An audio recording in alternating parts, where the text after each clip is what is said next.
अस्सलाम वालेकुम फ्रेंड्स, कैसे हैं। मैं उम्मीद करता हूँ आप सब खैरियत से होंगे। मैं हूँ आपका मेज़बान याकूब अहमद। आपको वेलकम करता हूँ हमारे यूट्यूब चैनल मेडिसिन इन्फॉर्मेशन में।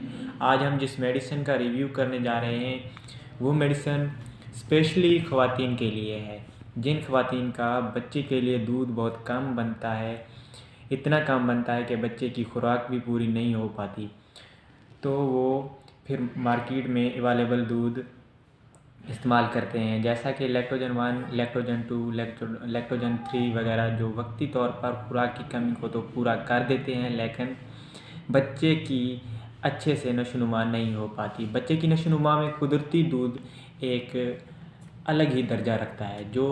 तो जी हाँ दोस्तों, मैं वीडियो को आगे बढ़ाने से पहले आपसे एक छोटी सी रिक्वेस्ट करूँगा कि इस वीडियो को लाइक और चैनल को सब्सक्राइब कर दें, ताकि हमारी हौसला अफजाई हो और हम आपके लिए नई नई इंफॉर्मेशनल वीडियोस अपलोड करें। दोस्तों, मैं आपको बताने वाला हूँ हाई लैक्टा कैप्सूल के बारे में कि इसको किस तरह इस्तेमाल किया जाता है और इसके क्या क्या फ़वाइद हैं। हाई लैक्टा कैप्सूल ऐसी ख़वातीन के लिए स्पेशल बनाया गया है जिनका दूध बच्चे के लिए बहुत कम है और बच्चे की अच्छे तरीके से खुराक भी पूरी नहीं हो रही होती। हाई लैक्टा कैप्सूल के इस्तेमाल से दूध बढ़ना शुरू हो जाता है, दूध में इजाफ़ा होना शुरू हो जाता है। हकीकत में बच्चे के लिए सबसे दुनिया में बेहतरीन खुराक अपनी माँ का दूध है। अब बात करते हैं इसके इस्तेमाल के बारे में कि इन कैप्सूल को किस तरह इस्तेमाल किया जाता है।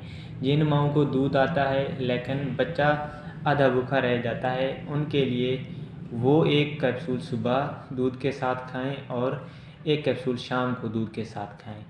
और जिन ख़वातीन की उम्र 30 साल से ज़्यादा है, वो दिन में सुबह और शाम 2-2 कैप्सूल भी खा सकती हैं दूध के साथ। तो दोस्तों, ये थी हमारी आज की वीडियो।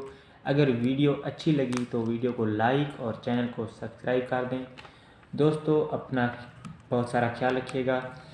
नेक्स्ट वीडियो में मिलते हैं, तब तक के लिए अल्लाह हाफ़िज़।